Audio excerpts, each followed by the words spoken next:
O Renascimento é o período histórico da Europa que sucede à Idade Média, com início em meados do século XIV e até finais do século XVI.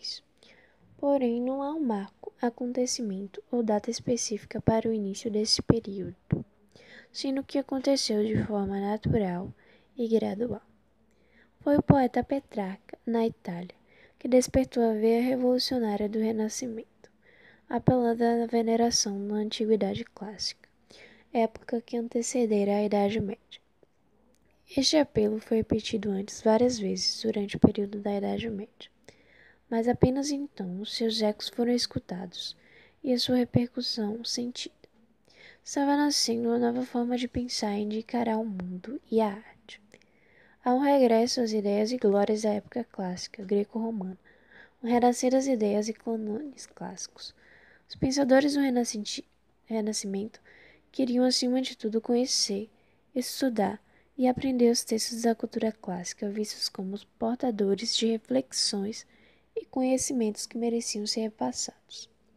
A retomada dos textos da cultura greco-romana teve como objetivo o conhecimento de outras formas de pensar, não para copiá-las, mas sim para refleti-las. O pensamento renascentista originou-se da articulação entre os valores culturais presentes nos textos antigos e aqueles herdados dos pensamentos medievais católicos. O humanismo, que foi uma característica do renascentismo, que foi quando o homem passou a estar no centro do universo, e o teocentrismo dá lugar ao antropocentrismo. O humanismo ou antropocentrismo colocou a pessoa humana no centro das relações. Não se trata de se opor o homem a Deus e medir forças. Tratava-se, na verdade, de valorizar as pessoas em si, encontrar nelas as qualidades e as virtudes negadas pelos pensamentos católicos medieval. A Era Romana começou a ser enxergada como uma época de luz e prosperidade, enquanto a Era da Idade Média passa a ser encarada como a época das trevas, e assim o Renascimento vai se propor a restaurar essa luz perdida. Em termo artístico, o Renascimento vai suceder ao Gótico, e como característica principal tem a sua aproximação à Antiguidade. Durante este período, os artistas das belas artes deixam de ser considerados meros artesãos e passam a ser vistos como homens intelectuais. Esta mudança de relação ao artista levou ao colecionismo de obras de artes, pois tudo que saísse das mãos de um mestre era considerado de grande valor. O Renascimento originou-se na Itália, devido ao florescimento de cidades como Veneza, Gênova, Florença, Roma, entre outras. Elas enriqueceram com o desenvolvimento do comércio no Mediterrâneo, dando origem a uma rica burguesia mercantil, que em seu processo de afirmação social se dedicou às partes juntamente com alguns príncipes e papas. A cultura renascentista teve 4 características marcantes: o racionalismo, que os renascentistas estavam convictos de que a razão era o único caminho para se chegar ao conhecimento e que tudo podia ser explicado pela razão e pela ciência; o experimentalismo, que para eles todo o conhecimento deveria ser demonstrado através da experiência científica, tendo o individualismo e o antropocentrismo como característica também. No século XVI, o principal centro de arte renascentistas passou a ser Roma. Entre os artistas renascentistas italianos da época, destacam-se Leonardo da Vinci. Leonardo da Vinci foi um dos mais importantes pintores do Renascimento cultural. É considerado um gênio, pois se mostrou um excelente anatomista, engenheiro, matemático, músico, naturalista, arquiteto, inventor e escultor. Seus trabalhos e projetos científicos quase sempre ficavam escondidos em livros de anotações, muitos escritos em códigos, mas foi como um pintor que conseguiu o reconhecimento e o prestígio das pessoas de sua época. Mona Lisa é uma das mais populares pinturas do artista renascentista Leonardo da Vinci, também conhecida como Gioconda. Foi retratada por Da Vinci entre os anos de 1503 e 1506. É uma pintura em óleo sobre madeira de álamo e está exposta no Museu de Louvre, em Paris. Mona Lisa destaca-se pela estética, técnicas e recursos artísticos utilizados. O sorriso enigmático e a expressão serena são as características mais marcantes da pintura. Nesta obra, Da Vinci usou com perfeição a técnica do esfumato. Esta técnica consiste em criar gradientes na criação de sombra e luz numa pintura. Da Vinci é considerado o criador desta técnica, tendo também a Última Ceia como uma de suas várias obras. A Última Ceia representa o momento bíblico em que Cristo compartilha suas últimas refeições com os discípulos.